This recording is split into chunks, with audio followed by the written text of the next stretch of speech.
7 o'clock. Thank you, Sean. Thanks, everybody. We're struggling to get everybody together here in Phoenix today. I don't know where everybody. I think it's the heat's got everybody a little bit slower than normal. But we open every session of position neutrality with a prayer. Wayne's agreed to do that for us, or he will agree. All right.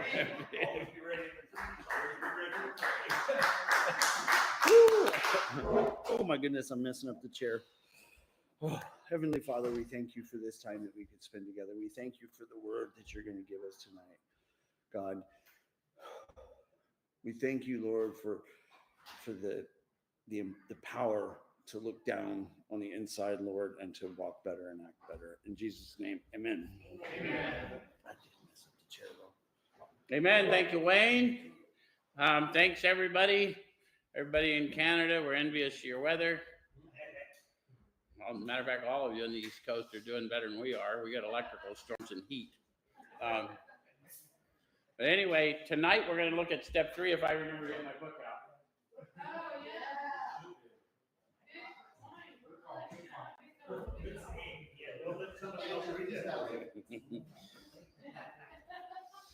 I could have just started out of another book, see if we could trick anybody. So, those of you joining us for the first time, what we do at Position Neutrality is we take a look at the suggested instruction for a step a week directly out of this book. We use this book in 12-step recovery. Why?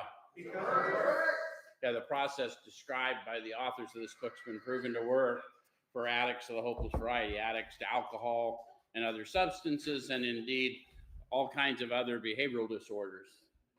So we basically here simply go through the book just as it's written, and I do my best to show you how I find my experience in it, and I endeavor to encourage you to participate with me in finding your experience in it. And if we both do our job, we share a spiritual experience every time we come together. How many of you folks have been here before and can witness for these folks it happens?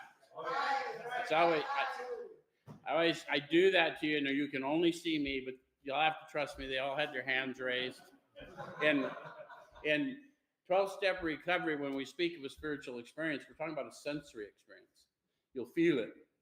And when you do, I'll know, and I'll call it to your attention. And that goes for you people online, too.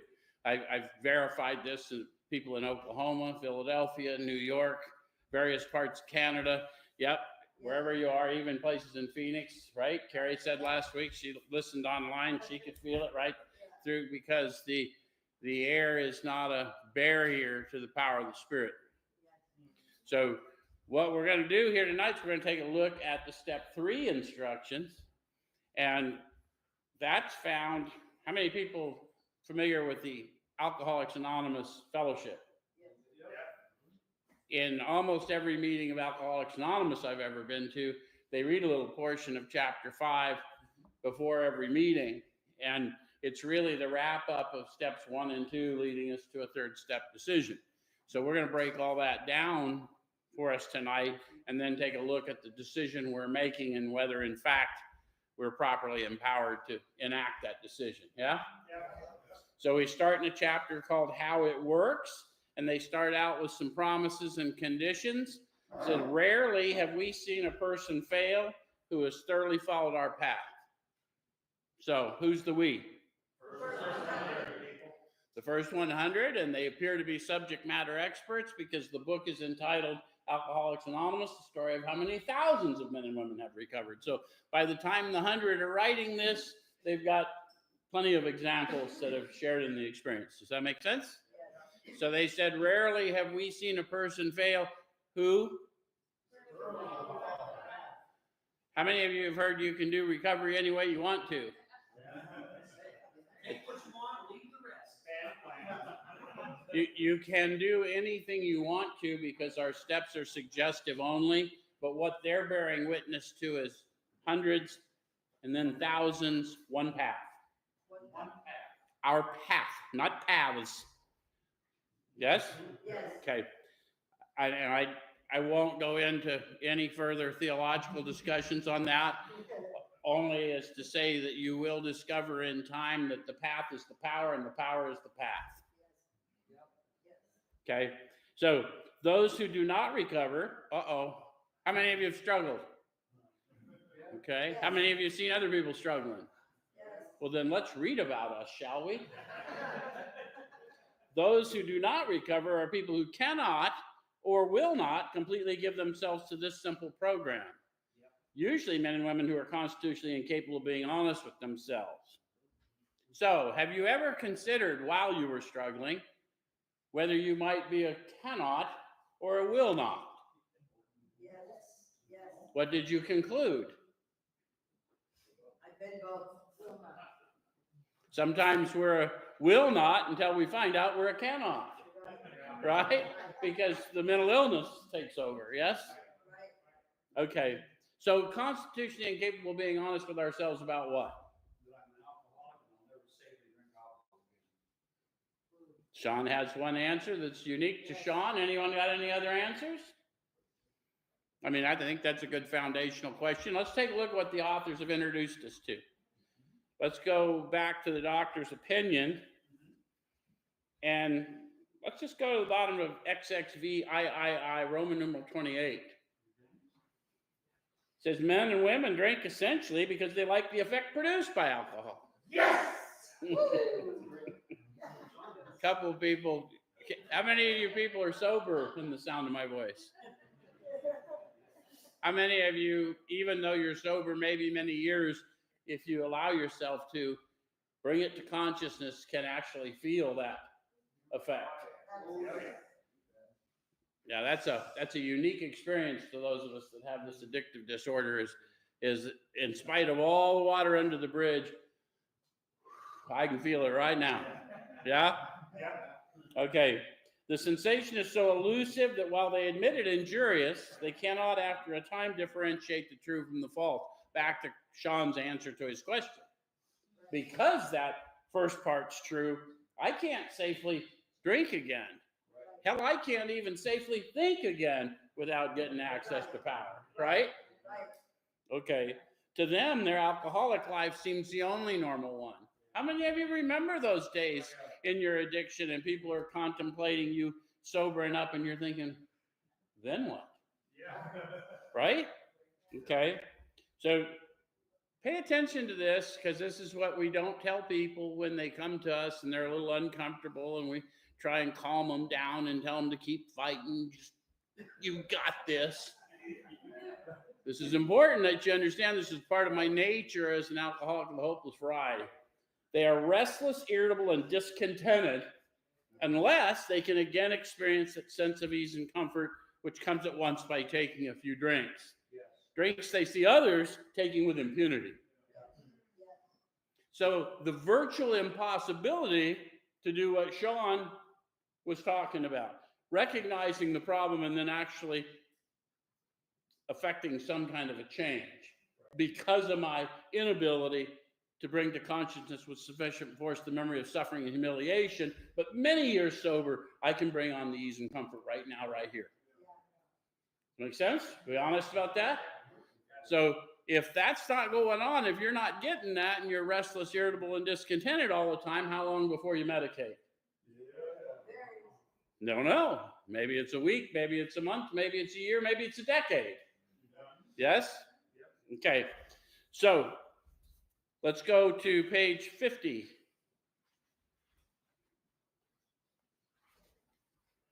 I might be wrong. Yeah. No. Okay, so I'm on page 50, the bottom of the page, talking about the authors and their experience with the first several thousand. Here are thousands of men and women, worldly indeed. So they were people just like you and me, many of them very highly educated, doctors, lawyers, business leaders, clergy. So they were of the world, or at least in the world, yes? It says that they flatly declare that since they've come to believe in a power greater than themselves, to take a certain attitude toward that power and to do certain simple things, there's been a revolutionary change in their way of living and thinking. How many of you really would have to admit that at some point in your life, you really needed a revolution in the way you lived and thought.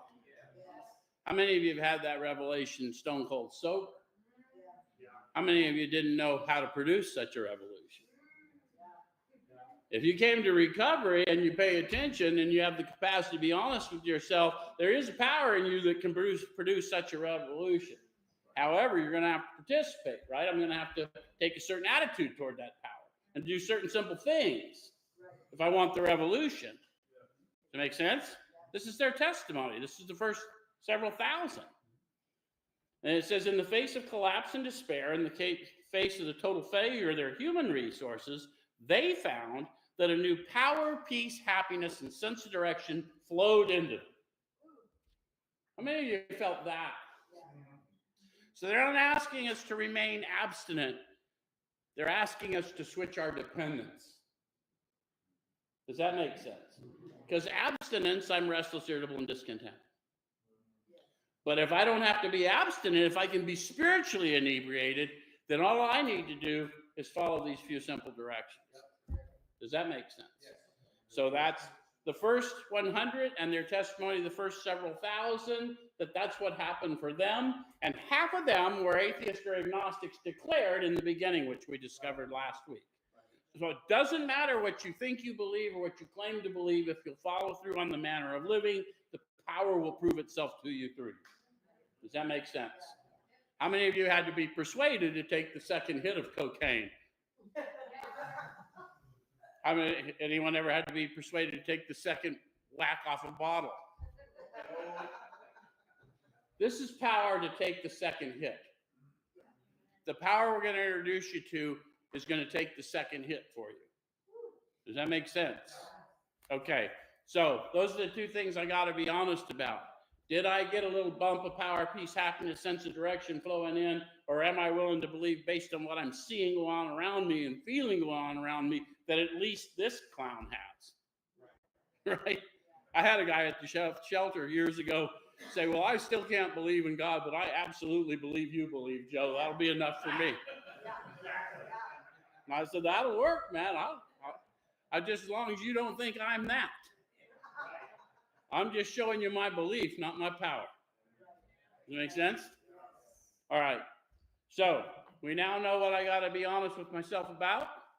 That restless, irritable, and discontent. If I get restless, irritable, and discontent, I can't go out in the world looking for ease and comfort because that's a trap. I got to go inside.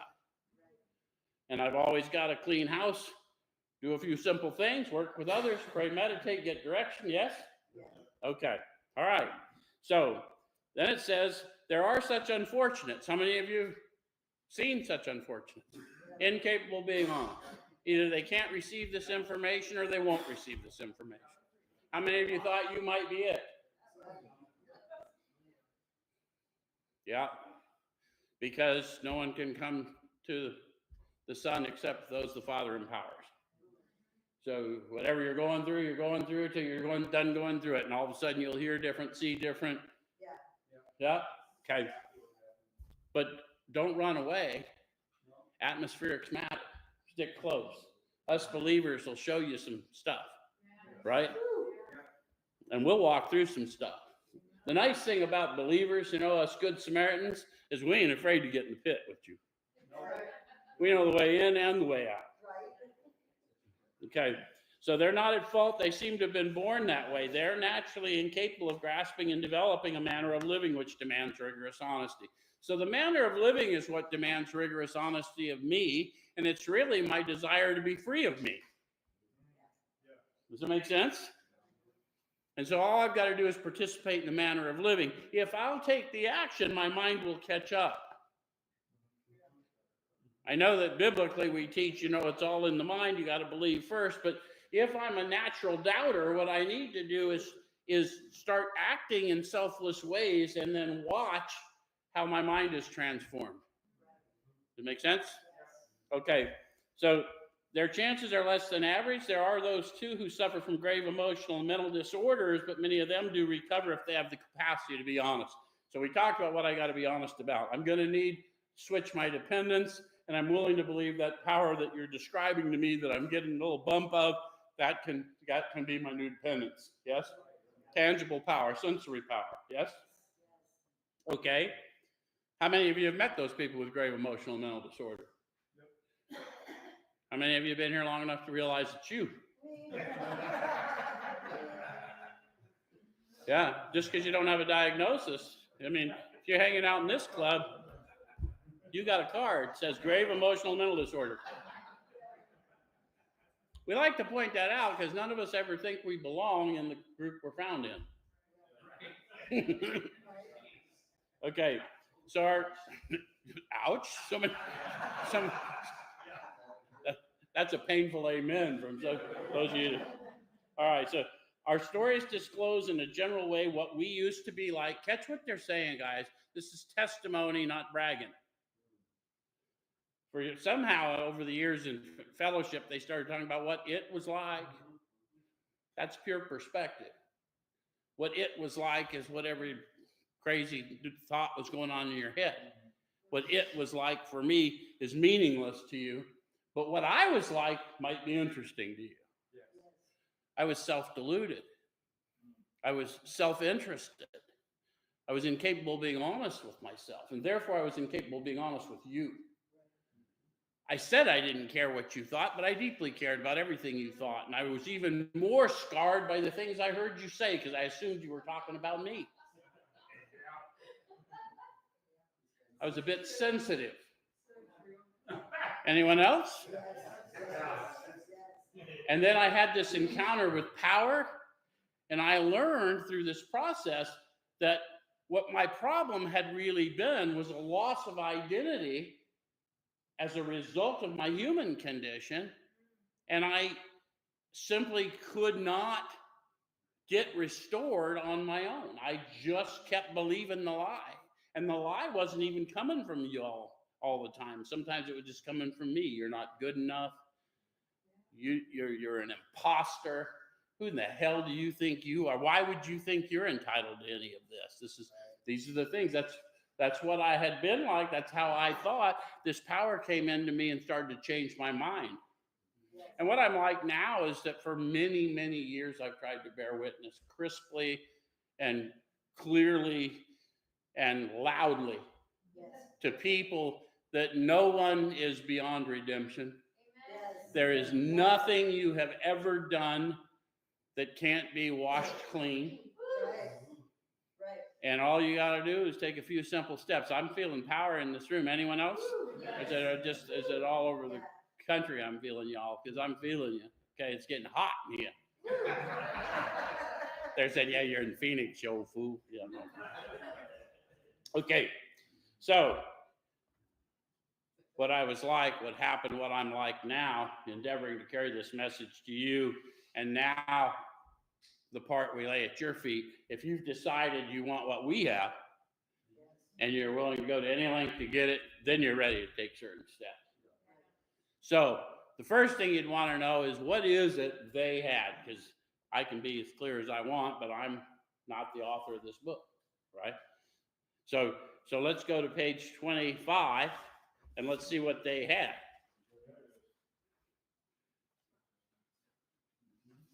So, wait a minute. I'm a little slow.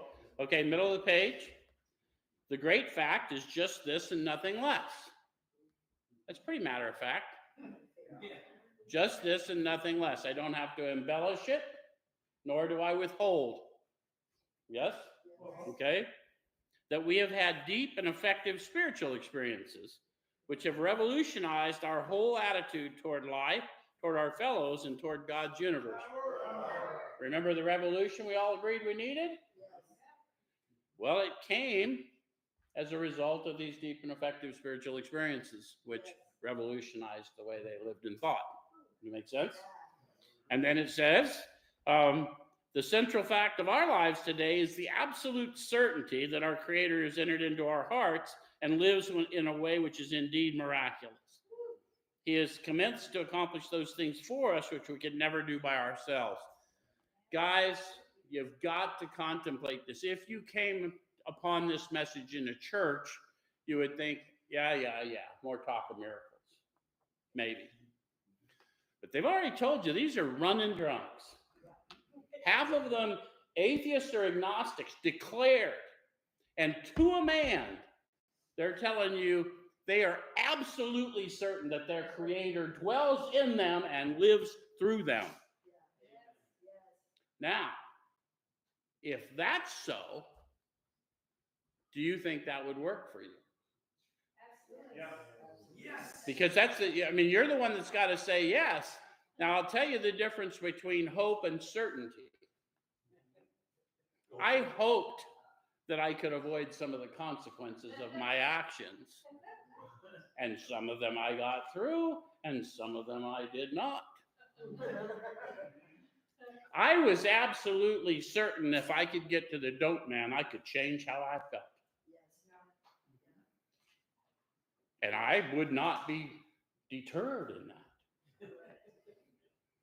The difference between hope and certainty. Hope is very important. It's a lubricant to keep us in the tough times. But certainty is what keeps me walking in the impossible times. And I want you to understand, someone's feeling that too. If you want the power to walk when it's impossible, then you need to take certain steps. Does that make sense? Okay. All right. So I'm going to get back over to the page on 58 again, and it says, at some of these we balk. So everyone in the room got a little bump of power, felt it, a little weepy crying going on, and it's like, yeah, but I ain't telling that shit to nobody, right? And even if I do tell somebody, I ain't paying that sucker back. At some of these we balk. Stay in the step you're in. You just got introduced to the power last week. You're just now going to take a look at the way yourself manifests that's created all these difficulties for you, but you're going to need power to go in and look at that. Does it make sense? So stay in the power you're in. Don't let fear snatch from you the better version of you that's just on the other side of learning the truth about you. Make sense? All right, so we thought we could find an easier, softer way, but we could not. Guys, how many of you have said the third step prayer, had a powerful experience, and then spent 8 months pretending you were going to write a fourth step? It's a pretty common experience. We even go lie to people about how we're working on it, right? You're not lying to any of us who know, because those of us who know. Okay. But you are lying to you, and that's what got you here. So if you're really serious about getting moving and you're failing to launch, then call the person who's helping you or somebody who knows, and we'll help you. You're going to have to re-encounter and figure out what's stopping your launch. Make sense? All right. So, but we could not. With all the earnestness at our command, we beg of you to be fearless and thorough from the very start. Fearless and thorough enough to say, yes, I have the experience. Yes, I want more of the experience. And human that's helping me with this, I'm going to need your help. I don't know what to do, and I don't want to admit to you I don't know what to do. Yes? Yeah. Don't die because you're afraid someone will think less of you. Not in 12-step recovery. It's not worth it. All right, so some of us have tried to hold on to our old ideas, and the result was nil until we let go absolutely. Anybody do that? Sure. All of us have done that, right? Yeah. I'll get to it. Or I won't do that. I don't need to. I just don't pick up no matter what. Or some of my brethren from the church, I don't need 12 steps. I'm going to one step to Jesus. Well, Jesus came and worked with us drunks when he was here. He didn't one step us. He walked with us. Anyway, remember that we deal with alcohol, cunning, baffling, powerful. Now, they've shown you how he's cunning, baffling, and powerful in their own words, and they've encouraged you to have your experience, which we've done tonight, how we can bring to consciousness many years later that sense of ease and comfort, even with all the wreckage of our past. That's the result of that stuff. Yes? Without help, it's too much for us, but there is one who has all power. That one is? That one is God. And when we say God around here, everyone says power, because we don't want anyone's prejudice to block them off from relationship with the power within them. Does that make sense? And we agree on the name God because that's the signpost pointing to the power within you for our purposes. And as you dig deeper, you'll learn more. Yes? All right. So then it says, may you find him now. Where is he found? And how do we find him? Sometimes we have to search fearlessly. So I'm literally asking for power to do my fourth step right here. Make sense? All right. So half measures availed us nothing. How many of you? Yeah, half measures got me about half, and I'm good. Peace out. Huh? Anybody? Yeah, it's okay. I'll guarantee you there's more than just your hand. All of us have applied half measures. And it is disappointing when we find out it avails us nothing. We stood at the turning point. We asked his protection and care with complete abandon. Now, capital H, guys, they're getting pretty specific now. I am asking that power within me to protect me and care for me. And I know I'm going to go look at a lot of trauma and a lot of wreckage and a lot of hurt I inflicted and hurt I endured. And I am no different than any other man or woman that had to go through it. And I'm not making light of it. I'm just telling you the one that's going with you will provide that protection and care. And the ones walking with you, he's carefully appointed to be those people. All right. So here are the steps we took, which are suggested as a program of recovery. So how many of you think that the program of recovery is going to meetings? I want to disabuse you of that because we've taught people that over the years, and I'm not trying to pick on fellowship people. A lot of people in our fellowship never do our steps, and there's no requirement that they do so. But if you want to be in the program of recovery, we've been talking about steps, the instructions and the experiences in this book. And then the foundational experiences are found in another book, which you'll hear us referencing from time to time. All right, so I'm not going to read all the steps because y'all can do that. You'll just get scared anyway. But I will read 12 because the goal of 12-step recovery, the program, is to awaken spiritually. So what 12 says is having had a spiritual awakening as the result of these steps, not as a result, the result. Absolute certainty. That's certainty in a process. How many processes can you get a certainty guarantee on? Not a whole lot. Not a lot. Pretty amazing, isn't it? Yes. And then it says, we tried to carry this message to alcoholics and to practice these principles in all our affairs. The principles are contained in the steps, but when I awaken spiritually, I'm uniquely useful to people that have suffered an affliction like me. Does that make sense? And part of my unending debt is to let them know what was done for me. More importantly, who did the doing. Okay, so then it says, many of us exclaimed, what an order. I can't go through with it. So I've heard that emphasized lots of different ways over the year. What, an order?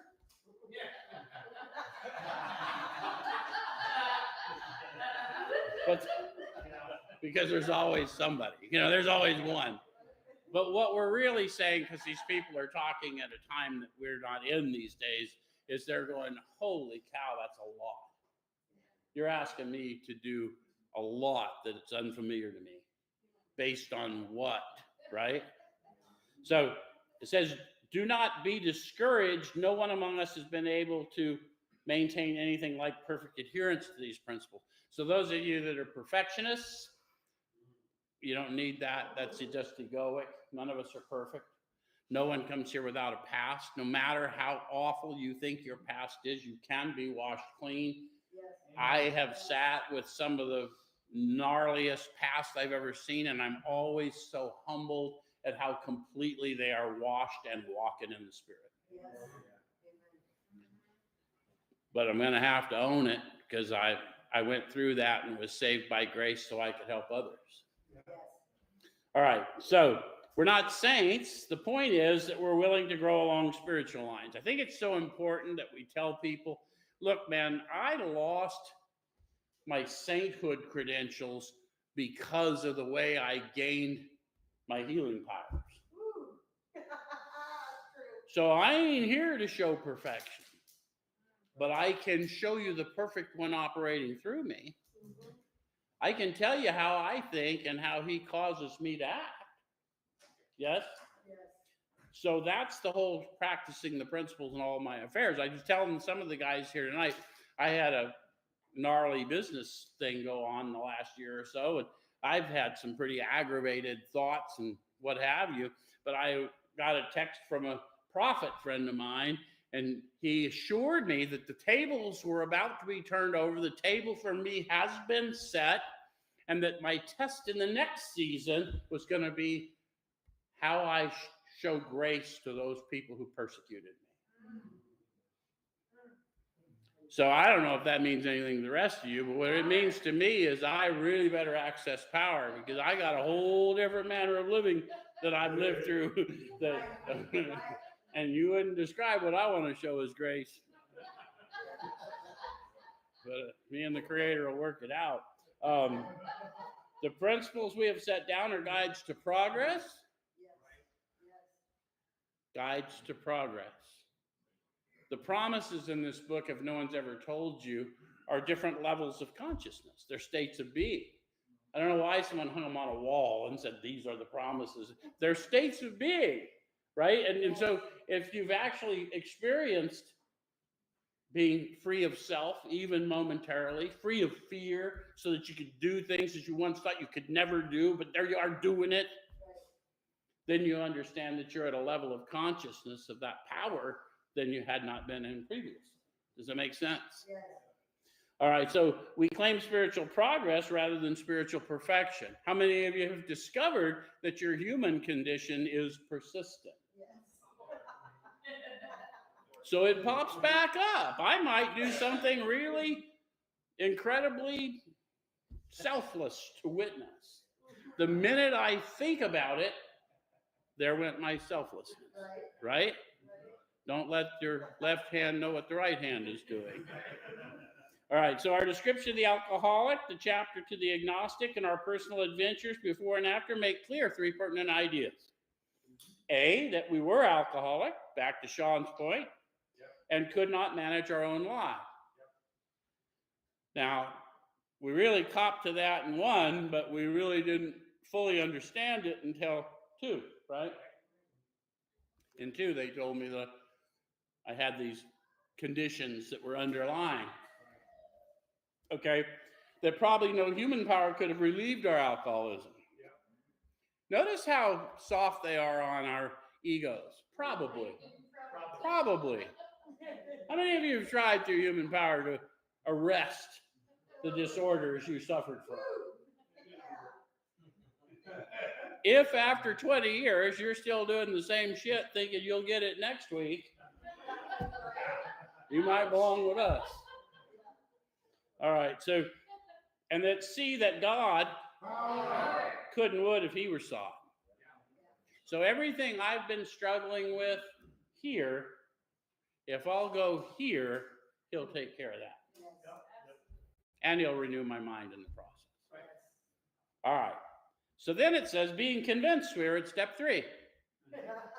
Now, you may be convinced by my testimony, but that's probably not going to be enough to hold you, is it? Right? But hopefully it's going to be enough to launch you, right?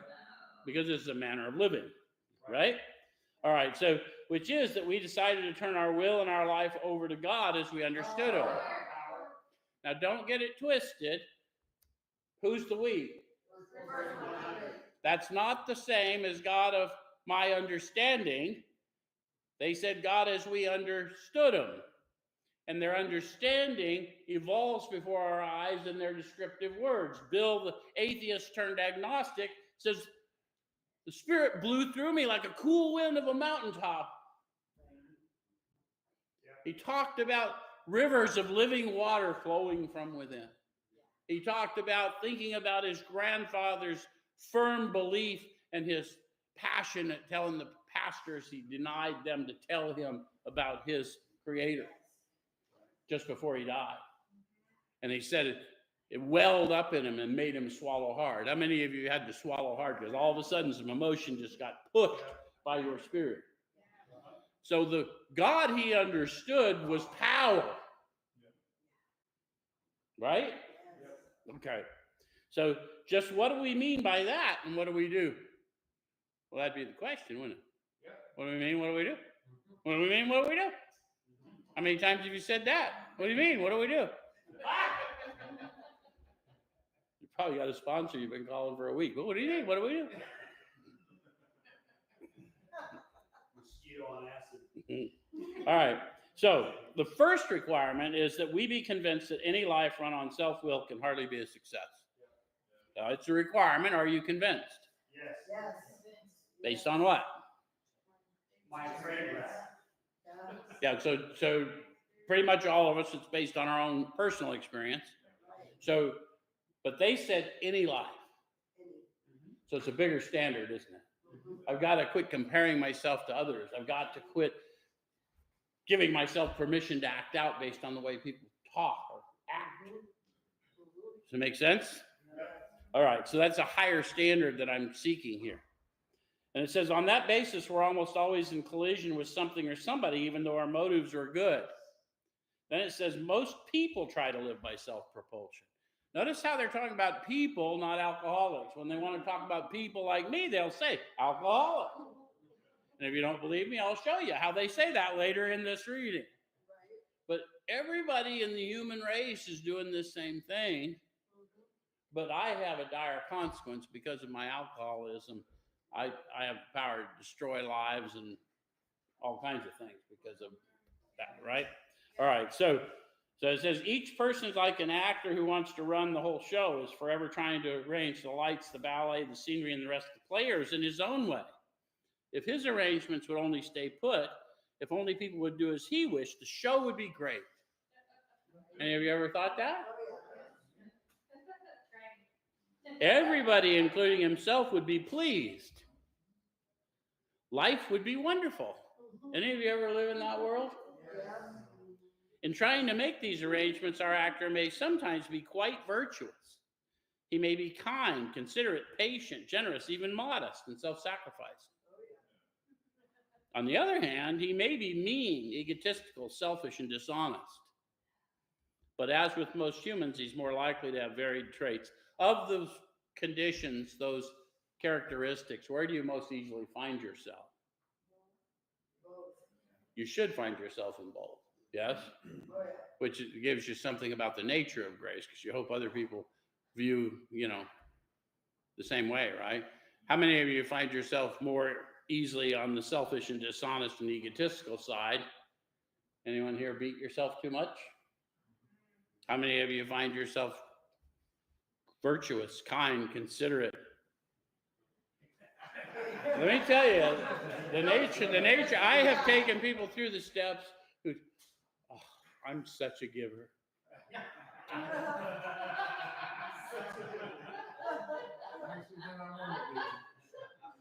I'm always giving to the wrong people. No expectation of anything. I'm just telling you, I'm not trying to poke fun, but I've heard both. And what we're trying to see is my human condition is that I play a part in all of it. And if I don't find my part, it's going to be a long life or a short, miserable one of the two. All right. So on the other hand, I got to jump. Okay. What usually happens? The show doesn't come off very well. You might find yourself in a recovery meeting. He begins to think life doesn't treat him right. He decides to exert himself more. Now they're talking to those of you who think you can act in a way to make people think differently about you. And I'm not talking about just following societal norms. I mean, pretend you're something you're not so that someone will like you. Any of you ever do that? What did you learn about that? They still don't like you. Now I don't like me. Right? Anybody else have that problem? Okay. He decides to exert himself more. He becomes on the next occasion still more demanding or gracious as the case may be. Or I demand that they like me. I demand they see my selflessness. Any of you ever had that going on? Okay. And then it says, still the play does not suit him. Admitting he may be somewhat at fault, he's sure that other people are more to blame. Is that a condition you found yourselves in? Justified bad behavior, bad speech, isolation based on other people's behaviors. And I only ask you to look at that because that's a manifestation of self based on fear, because you've lost your sense of identity. Make sense? All right, so he becomes angry, indignant, self-pitying. What is the basic trouble? Well, we've sort of, gone through it, deconstructed it as we went, right? The basic trouble is I've got this fear that I'm not good enough, or that you're not good enough, or it's not good enough, or something, or maybe it's all too good and I just need to make it better.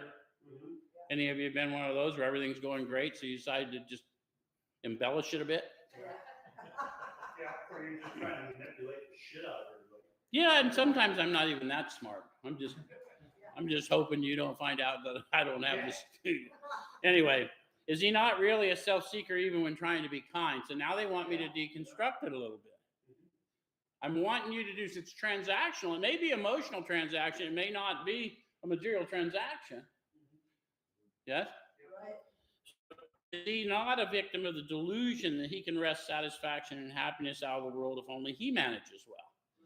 The purpose of the inventory is to answer those questions for yourself, by yourself, about yourself. So you're no longer telling the story someone told you about you, right?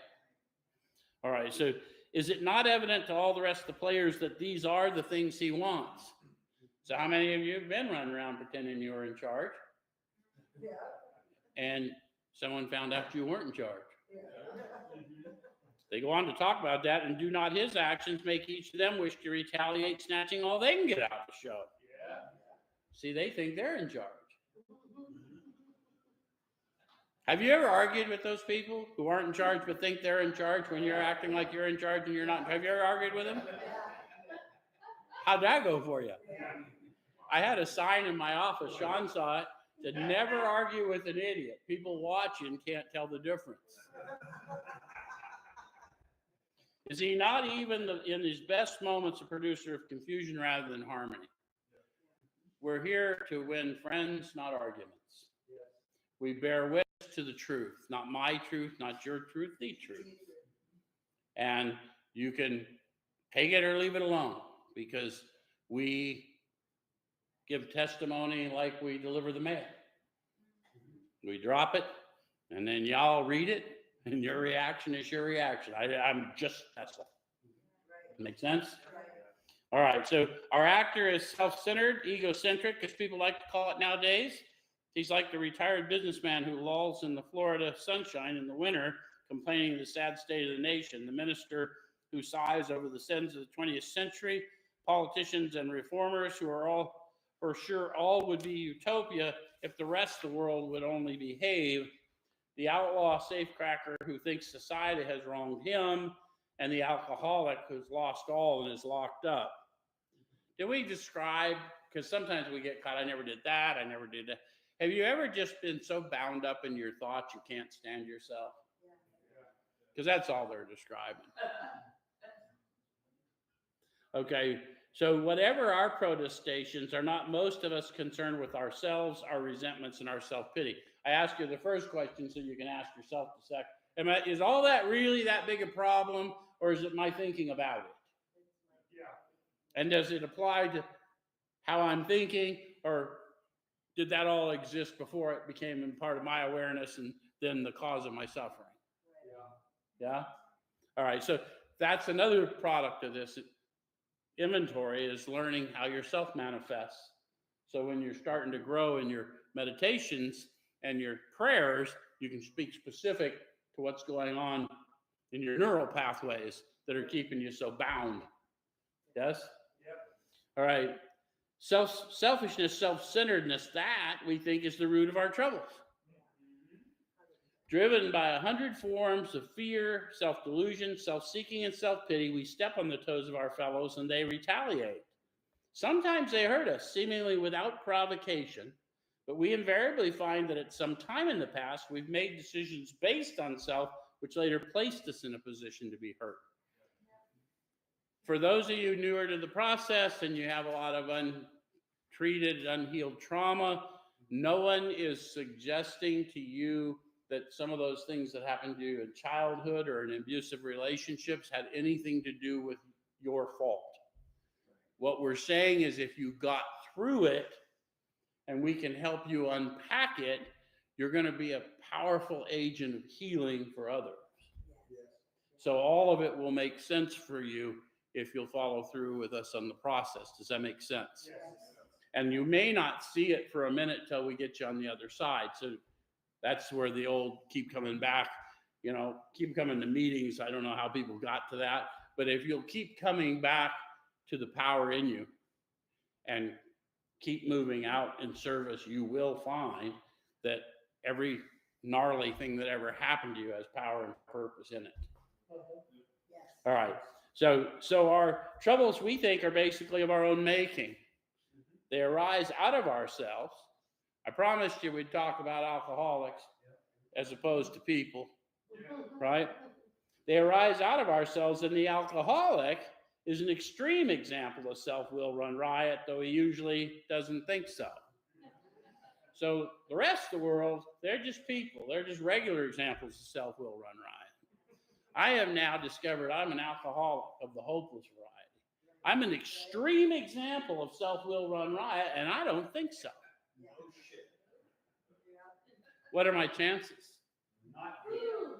Where's the main problem? In my mind. So it's inside me. Where's the solution found? Deep down inside. So they're talking about the battle within.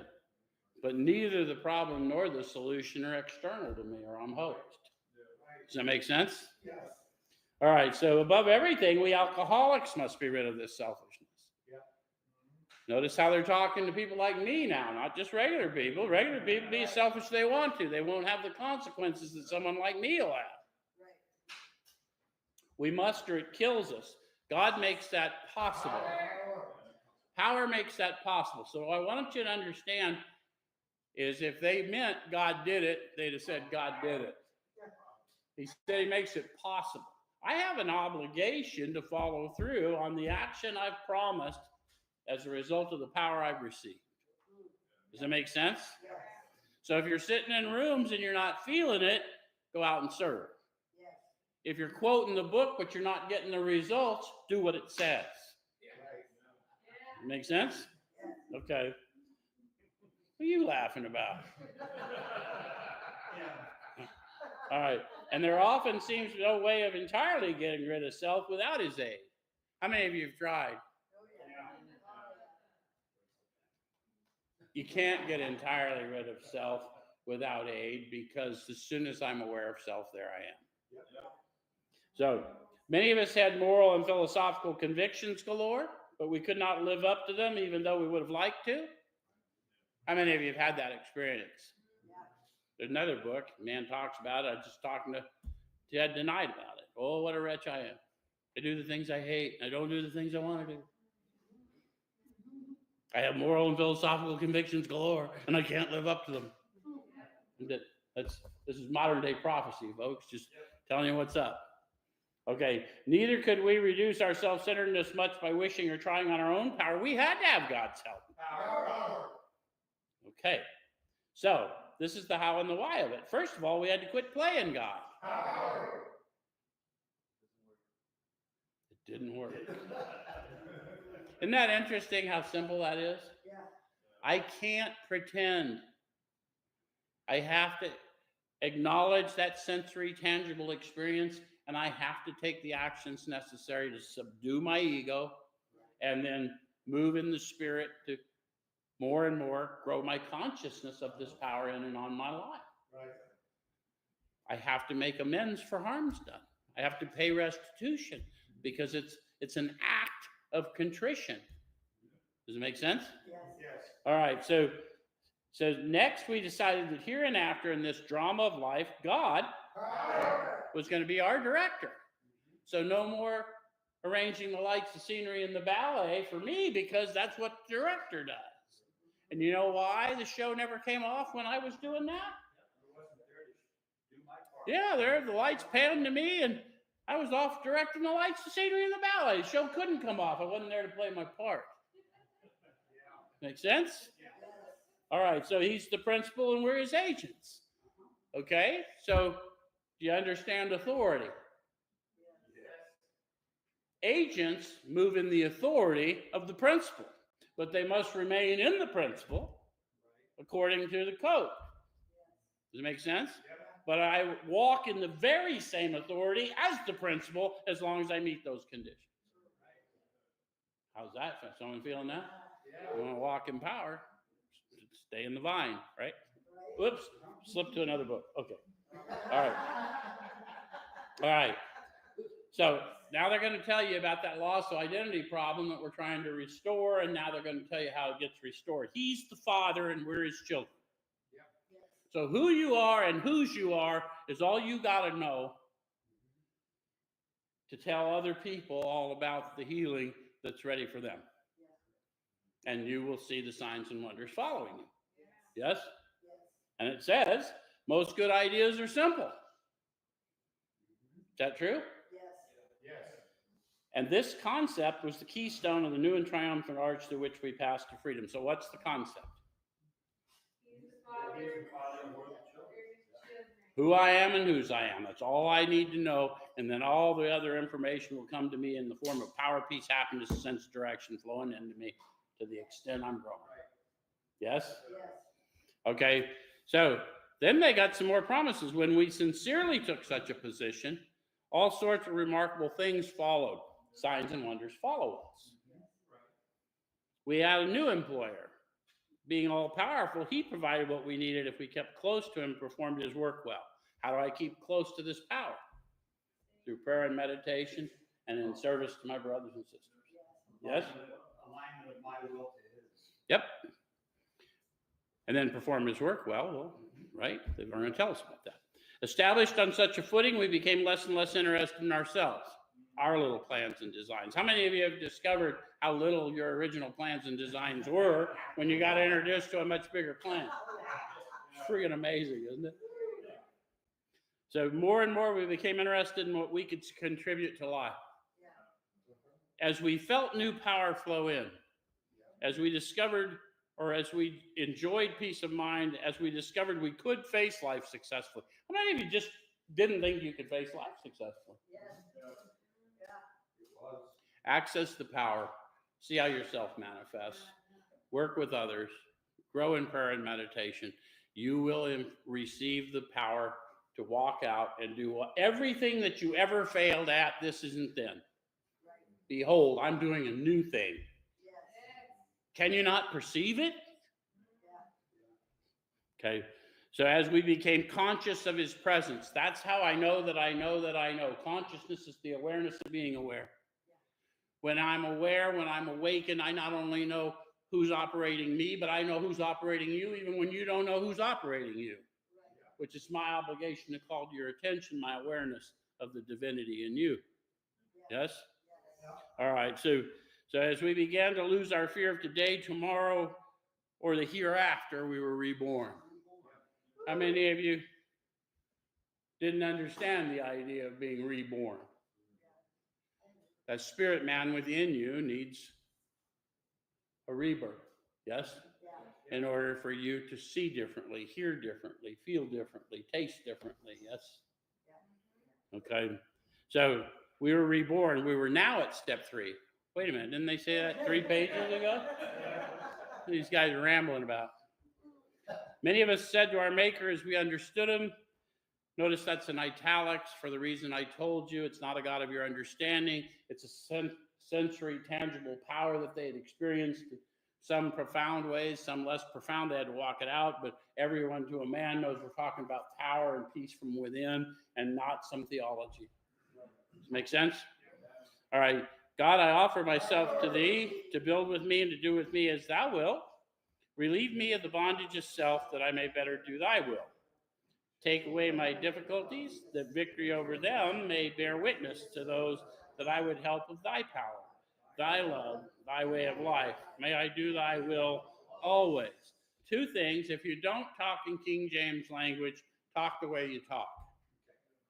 Right? He knows how you talk. So you don't have to get into these and thous if you're uncomfortable. But the idea is take away my difficulties, my selfishness, my perfectionism, my guilt, shame, and remorse. Take those away so that I can get focused on your people and what you would have me extend to them. Does that make sense? And then they'll see me doing that, and I can give credit to his love, his power, his way of life, and honor the decision. Yes?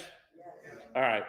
So then it says, we thought well before taking this step, making sure we were ready. Why would I want to think well before I said a prayer? There may be a big action that happens as a result of it. Yeah, I mean, the thing they said that, in chapter 3, we learned we had to fully concede to our innermost self. This is the first step in recovery. You can't fully concede to your innermost self based on a lie. So based on that, you need to be told, no matter what anyone may have told you, God does not care about prayers you don't care about. If I'm going to come to him, I have to believe that he exists and he's a rewarder. Does that make sense? So some of you are feeling what I'm laying down here. So all these memorized prayers that don't mean anything to me, that's why I got no effect. Does it make sense? So write your own if you got to get rid of this language, but get real. Okay. And it said, we thought well before taking this step, making we were ready, that we could at last abandon ourselves utterly to him. We found it very desirable to take this spiritual step with an understanding person, such as our wife, best friend, or spiritual advisor. But it's better to meet God alone than with one who might misunderstand. And then they're going to say to you what I just said to you. The wording was, of course, quite optional, so long as we express the idea, voicing it without reservation. So the idea is I need him to take away these manifestations of self, take away the bondage of self, relieve me of the bondage of self, that I may better do thy will. And the bondage of self is those manifestations driven by fear because I don't know who I am or whose I am. Does that make sense?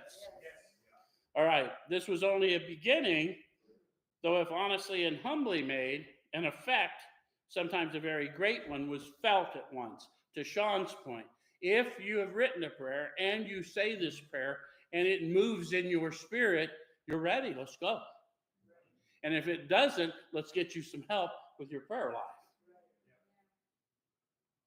Make sense? All right. Next week, we'll look at the next one.